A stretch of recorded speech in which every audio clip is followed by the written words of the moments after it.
Hello guys, this is Phil, or P. Francis McNichol. My best friends call me Phil, and I'm doing a quick video, and I mean a real quick video right now because I am a man of my word. I'm not always perfect in my verbalization, but here is yesterday's soup.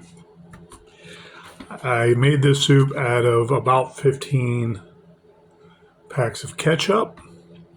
I added 1 pack of mayonnaise. This is all stuff from a convenience store you'd find in the condiments section.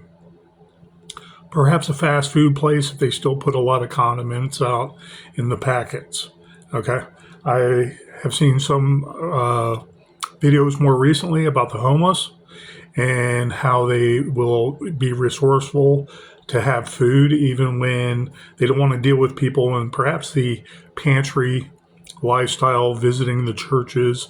They're antisocial in character pretty much anyways. And so I collected a lot of, in my previous video, a lot of ketchup packets going up and down the highway when I had to take care of some business at my bank. And I just pulled out handfuls as I purchased gas. The next one, I pulled out handfuls, a few handfuls when I was buying a coffee, so on and so forth. And so the video I saw was showing how homeless people can survive because they do certain things. And they do certain things under the radar, like collecting condiments. Okay? And I fully agree with that. I've seen that before on the streets of Richmond. And I was just a person that would panhandle, was okay with that, with defending myself. I would take my money because I'm not a drinker and I don't drug, and I would actually go get tobacco and food from Dollar Tree, and I'd make sure I was satiated that way. Did I attend church functions? Yes, for fellowshipping some, to see if there's job opportunities. Yes, of course, with better meals. And I also went to the pantries where they made meals. Some of those organizations, those NGO organizations, would make really trashy meals. The Healing Place was one of them, where they would go to the Central Food Bank. They would bring back all these foods and meats. They'd line up the meats outside in this little grassy area beside the building. And the people that went and got it for the Healing Place would take all the meats and stick it in their car and give us all the trash, like beans, okay? Canned beans that were old and out of date. And I thought to myself back then, I want my own money. And I have said this before, as a homeless person, when you're surviving on your own, you want your own money, your own decisions with that money, to have some of that freedom to choose what you're going to eat, especially eat and be satiated and feel fulfilled. So anyways, when I would give money to the homeless people after being well-to-do years later, working on my own, self-sufficient, has a sufficient amount of money flow, and I'm raising a family, I would give them a 20 or 40 and maybe sometimes a couple 20s. And people would be like, I wouldn't do that. You see online memes and stuff like that. And it's like, why wouldn't you? If they drug it, they're going to drug it. You can't help that. Some of that food could be choice for a better meal. They go out and they eat a better meal somewhere with that freedom. They meet more opportunities to fellowship with other people. If they drug it away, that's their choice. If they drink it away, that's their choice. What's more important? The freedom to have that choice, or to be in squalor with no choice whatsoever? So the first thing that comes to their mind every time when they're in squalor and nothing to their names is getting high to forget, getting high to remember everything that occurred to them, to be on that self-pity pot. Okay? Freedom is what's important to their soul. Freedom with a little bit of money. Yeah, you see these I want to say career panhandles in the suburbs now, way out in the suburbs. And they go to a house with other panhandlers collecting all this money, and they live there or they squat there, and they have a relatively normal lifestyle, but they don't want to work. Those people are questionable. That's why I never give money out in the suburbs. I hardly ever. Unless I know that they are actually homeless and they go to different locations to sleep and whatnot behind certain, I want to say, landmark locations where the neighborhood people, the community people know that that's where they're at. And you recognize them after a while. That's different. That's when I will help them, because they deserve a little bit of freedom too. Anyways, if they drink it or drug it, that's out of my hands. I'd rather not know about their personal habits, but I want to give them opportunity to make that change. With zero to their name, the first thing that happens when they get any bit of a little bit of money, they'll flip it or they'll give sex out, and they'll get worse and worse and worse, because that's the fall to. That's a fall back to, is that drugging and drinking, because they want to be out of their misery. They have some freedom. They still stay within the realm of eating healthier, perhaps a healthier outlook, perhaps fellowshipping more. So anyways, today I am going to try to finish the ketchup tomato soup I made with 15 packets of ketchup. That was it. Nothing fresh, all condiments, 2 tubs of half and half creamer put in here to cut it down, 1 pack of mayonnaise to cut it down, and 1 pack of sugar. So I brought some creature comfort things homeless people would like to have with a soup like this.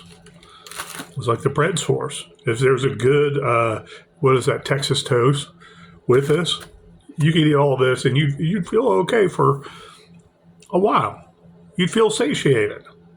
Okay, is it the healthiest? No, like I said before, the condiments and the salts and the preservatives are not the best for the human body. So,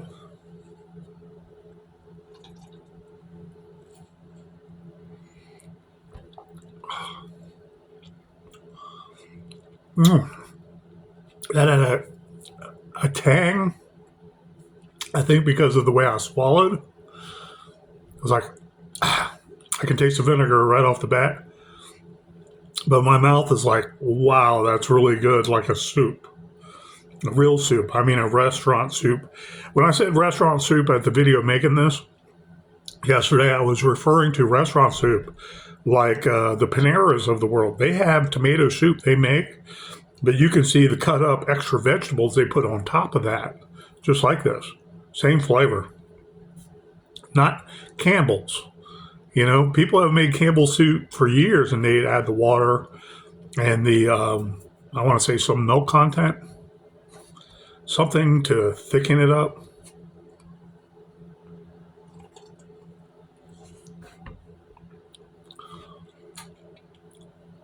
Yeah, that definitely has a kind of thickness to it.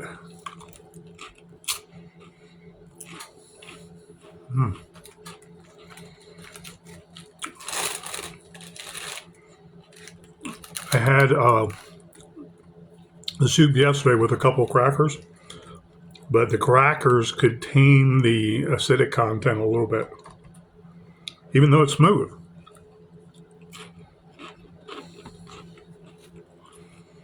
I taste the vinegar on the end, the back of my throat, where the saucy flavor is kind of buttery with that tomato flavor. Oh.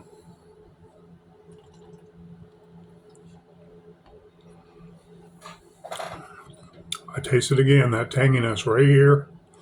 Not much in the mouth. I don't know why that is.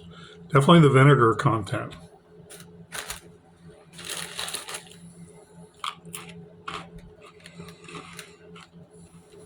Well, I remember as a Dollar Tree prepper when I was homeless, that's why those cardboard boxes of coffee packets were important. I saw them at a store somewhere, I was snatching a few. Like the videos have shown about the homeless people and shown how they make do. They'll go into a nice hotel where there's a morning buffet or a morning courtesy, like, I don't know what you want to call it, but a courtesy biscuits, bagels, stuff like that. Maybe a couple packs of cheap oatmeal, flavored sweetened oatmeal. And they'll go in there, snatch a couple packs of those. But that doesn't last that long. Even if they were really skilled in a big city, it doesn't last that long because the maitre d's and the concierge, they pick up on seeing you come in a couple times and they know that you're not a paying customer. They start to figure it out. So I ate earlier about 2 hours ago earlier, a soup video I did, and it was really good.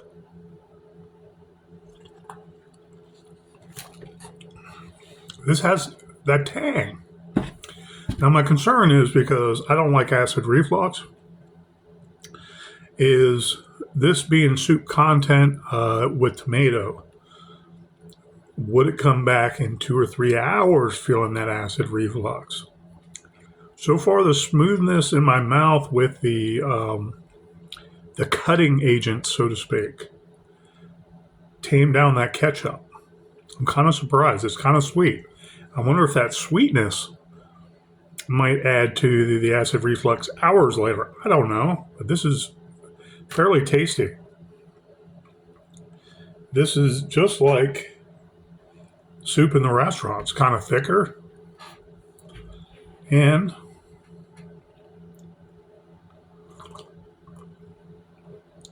creature comforts, stealing those coffee packs. Remember the Sanka packs? The orange? My mom would bring them home all the time. And as a kid, I would cut them open and I would try to make like hot chocolate. But we never had enough sugar. So it never worked out. So I pretend like I'm a grown adult drinking coffee. But I didn't like Sanka. But with those, I forgot the name of the brand. Not Folgers has them. But the other one, Taster's Choice, they have the longer packet tubes where it's basically a cup and a half.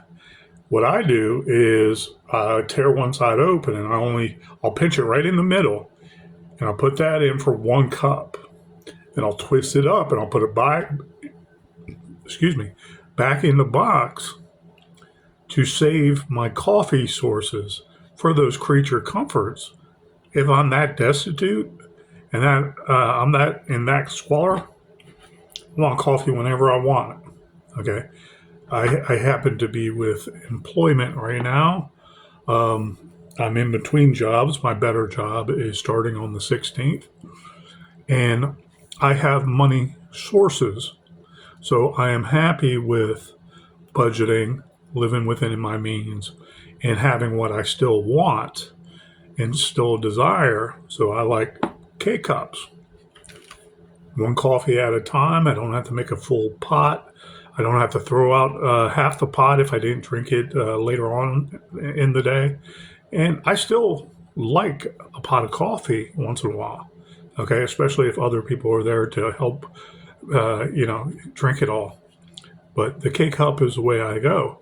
And I still have those boxes of Taster Choice instant coffees because they're convenient. When you run out of the K-cups and you don't want to buy any, I buy them cheap in bulk when there's a great sale, and I will wait. And then even when I still have plenty left, I'll buy another one when it's a great sale. But I don't always have to pay for them, buy them, because I want a stockpile I'm going to use within a 2-month period of that last one. On average, I can drink 2 to 3 cups of coffee a day. So that's 3 K-cups. So I'm at work sometimes. They're out of coffee. I'll pull out one of those things. If it's a bigger cup I can get full of nice hot water, I'll put the whole thing in there sometimes, but otherwise I can save it and make 2 cups out of one of those packets. Works good. Okay, so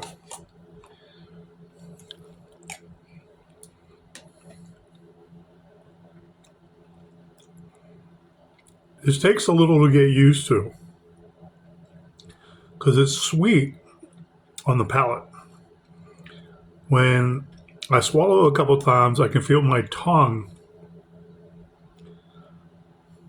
produce saliva from the sour part of it, if that makes sense. So it's like my mouth is salivating. So there's sourness in here from the vinegar, but it's not that bad that it's overpowering.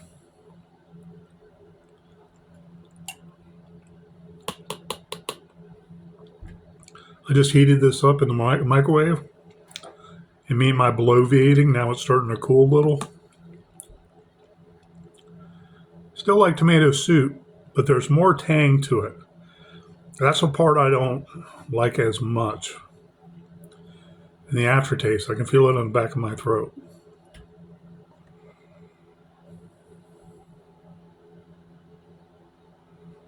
Definitely a soup.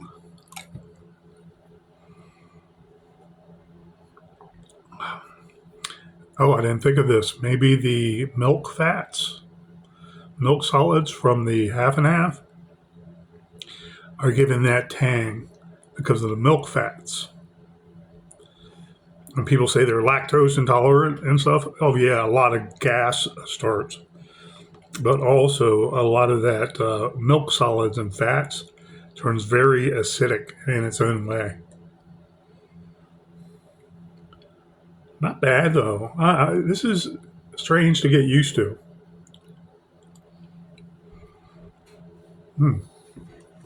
I think I want some cut agent, some other cutting agents.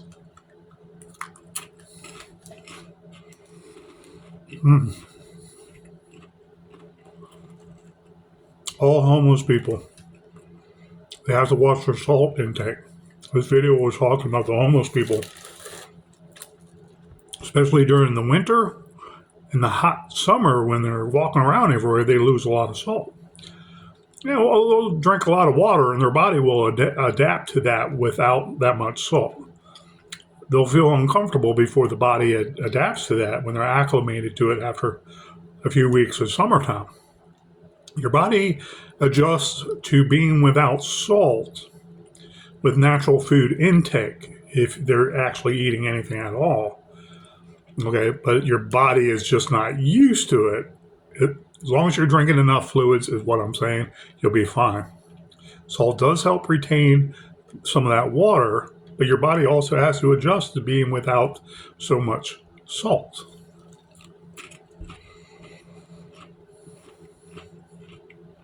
Not bad.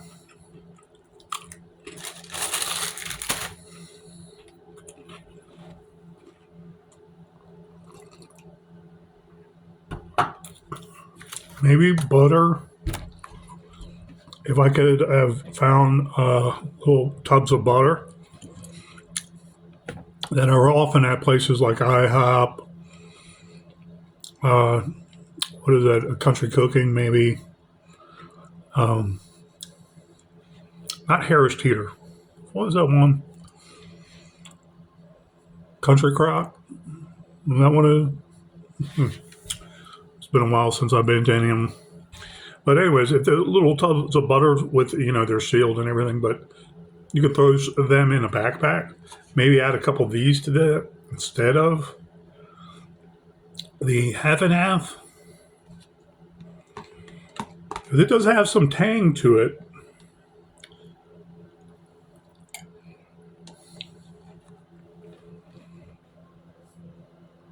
It's not ketchup anymore.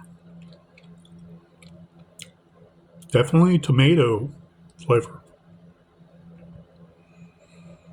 It's not bad all in all, the taste. I want to say some of the texture feels weird as it's cooling down now. It had better texture swallowing it 5 minutes ago. But now it's kind of like a sweet and sour sauce. It tastes almost like mumbo sauce. Okay, and tomato soup. So it's in between that realm. The last flavor, I feel a little bit of, a little burn because of vinegar, or like if you ate a dill pickle, that last little bit of, yeah, I knew that was vinegar there. But it's very flavorful in your mouth. But when you last swallow it, it's more toward the back of your tongue. You know it's vinegar. That's the only anomaly here that lets me know it was ketchup.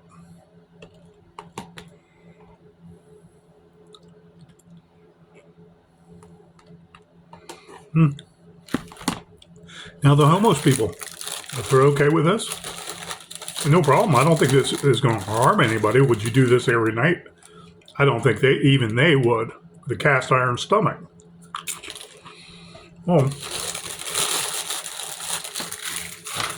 again, there's a point where if you have one main item you're cooking, you can keep on adding so much of another item or many items. That one item doesn't matter anymore. Okay. Oh, tomato content, you can tell by the color. We only added a few things to try to make it tomato soup. So, not much else I wanted to add to that in the future, except for maybe butter.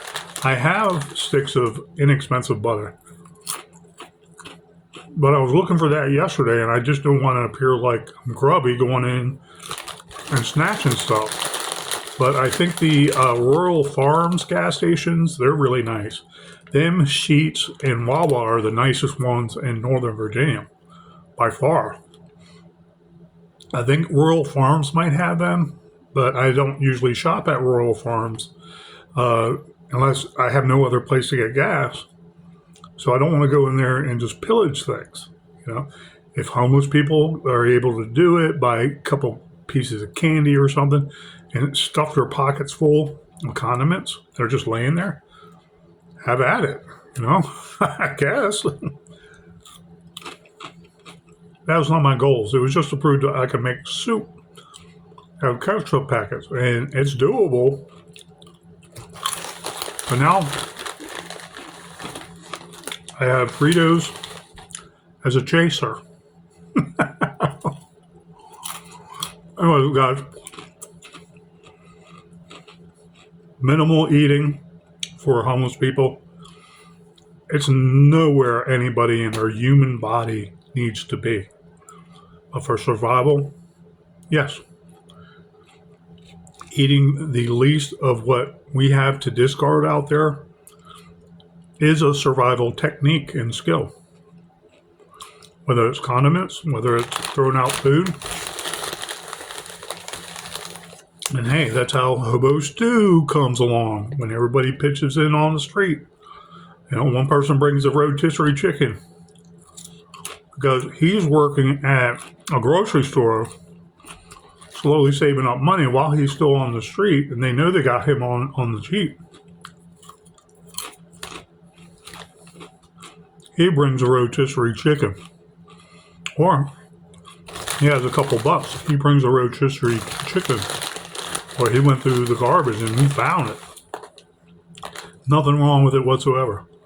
Bring that to the main cook.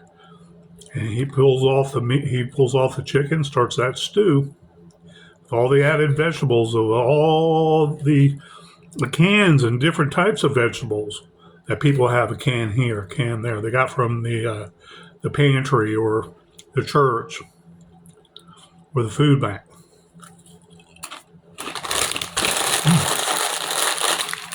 So in closing, guys. All right, guys.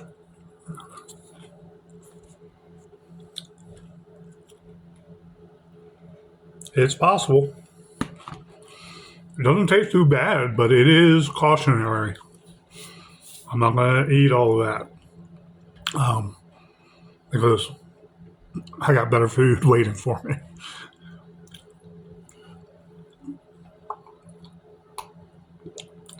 Washing it down. If you have some coffee with that cheaper food and you're just trying to survive, that coffee is definitely a creature comfort, was my point earlier. So, anyways, guys, thank you so much and have a great day.